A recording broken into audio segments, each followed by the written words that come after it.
Grabe mga ka-dreamers, groundbreaking ceremony na nga pala ng ating dream house. Syempre, pinabasbasan na din kay Father ito ngang si Oble. Finally, the long wait is over ho mga ka-dreamers dahil ngayong araw nga ay groundbreaking ceremony This is the moment that I have been waiting for ho mga ka-dreamers kasi dini nga ay babasbasan ni Father bago tayo magpasimula ng pagpapatayo ng ating dream house. O diba parang kailan lamang nakapanunood ako ng ibang content creators na nagpapag-groundbreaking pero ngayon nako si ka-dreamer nyo nagpapag-groundbreaking na rin ang pangarap niya na bahay. Sabi nga sa liriko ng isang kanta na once a dreamer, always a dreamer. Kaya always be a dreamer with action. Dahil sabi nga, every great dream begins with a dreamer. Palagi nyong tatandaan ho mga ka-dreamers na nobody will build your dreams but you. Isa kasi sa aking mga natutuhan mula sa aking karanasan, if you don't build your own dreams, somebody will hire you to build theirs. Kaya instead of working for others, work for yourself. At are na nga ho mga ka-dreamers, narito na tayo sa stunning part. Amin ang ikakat ni Mama itong ang ribbon. Yung kay sarap naman talaga abutin ng mga pangarap kasama ang mga magulang. Pero dahil 3 years old pa nga lamang ako nang mamatay si Papa, kaya naman si Mama na lamang at mga kapatid ko ang palagi kong kasama. Syempre nariyan din yung mga taong tunay na sumusuporta sa akin. Alam nyo ba ho mga ka-dreamers, kahit marami na nga akong napanonood na content creators na nagpapa-groundbreaking, hindi pa ako nakakakita nito sa personal. Kaya ang ending, hindi ko alam ang flow nitong ceremony. Wala kasi ho ako mga ka-dreamers program na ginawa. Abay mabuti na lamang nariyan si Father na nag-guide nga sa amin. After nga pala ho mga ka-dreamers ng groundbreaking ceremony ay pinabasbasan ko na rin kay Father itong si Ublek. Sapagkat si Ublek nga ang magiging bihikulo upang malalayong pangarap ay maisakatuparan. Upang ang lahat ng iyon ay mangyari ng matiwasay, kailangan natin ng basbas mula sa taas. Kaya maraming salamat kay Father sa pagpapaunlak sa aming ceremony. Mabilis nga lamang pala itong groundbreaking ceremony at pagbabasbas ni Father. After siguro na mga 15 minutes ho mga ka-dreamers ay natapos na, kaya naman kumain na kaming lahat. Bali yung handa nga ho pala namin ay nagpa-order lamang ako. Kinahaponan naman ang araw na ito ho mga ka-dreamers ay dumating si Kanguso TV at ang kanyang team. Isa sa mga successful content creator dito sa amin sa Quezon Province. Bali ito nga pala yung unang pagkakataon na nagkita kami sa personal. Ikinalulugod ko na pinaunlakan niya ang aking imbitasyon. Sapagkat kahit busy siya sa kanyang pinagagawang bahay at kahit napakalayo ng bahay nila rito sa amin ay nakapunta pa rin. Sa aking kaalaman na baka halos lahat nga ng mga nanonood sa akin ay nanonood din sa kanya. Kaya maraming salamat ho mga ka-dreamers sa inyong patuloy na suporta. Nais ko lamang malaman ninyo na I couldn't have come this far without you all. Sapagkat sa simpleng panunood nyo lamang sa aking video, natutulungan ninyo akong matupad ang aking pangarap. Kaya naniniwala rin ho ako mga ka-dreamers na kung napanonood nyo nga itong aking video, sana na maabot nyo rin kung ano man ang pangarap ninyo. Basta ituloy nyo lamang, huwag kayong matakot at huwag nyong isipin kung ano man ang sasabihin ng ibang tao. Bali after nga pala namin magkainan ho mga ka-dreamers ay dinala ko ang team ni Kanguso dito nga sa dagat sa amin. Sobrang idol nga pala ni Mama si Kanguso, nalimutan na ako yung anak niya. Kasi alam nyo ba yung pagpunta nga namin din sa dagat ay sumakay kami sa sasakyan, pero ang nangyari hindi sa akin sumakay si Mama doon sa sasakyan ni Kanguso. Palagi kasing pinapanood ni Mama si Kanguso dahil natutuwa nga siya sa murang edad ay marami nang naabot sa buhay. Kaya alam nyo ba ho mga ka-dreamers, ginagalingan ko rin kasi baka mamaya ay malimutan ako ni Mama na ako yung anak niya. Charot.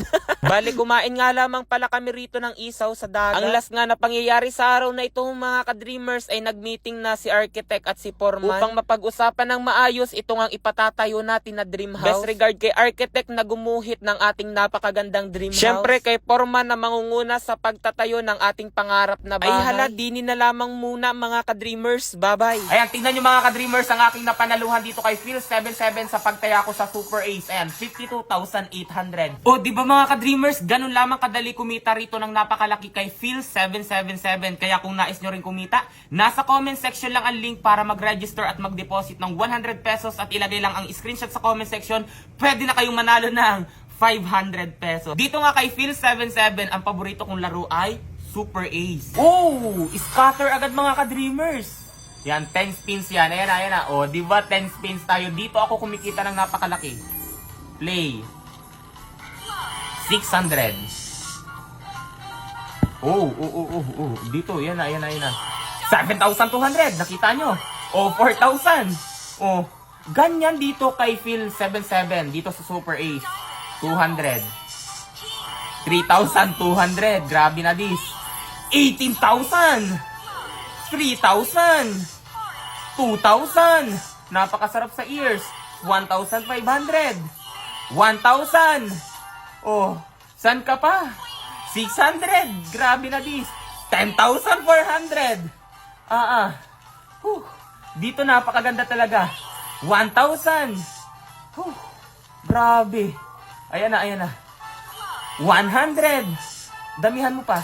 Ayan, tingnan nyo mga ka-dreamers ang aking napanaluhan dito kay Phil77 sa pagtaya ko sa Super Ace. Ayan, 52,800. Kung nais nyo rin kumita ng ganitong kalakin na, sa comment section lang ang link para mag-register at mag-deposit. Huwag kalimutang mag-screenshot mga ka-dreamers at ilagay sa comment section para manalo ng 500 pesos. Yun lang ho mga ka-dreamers.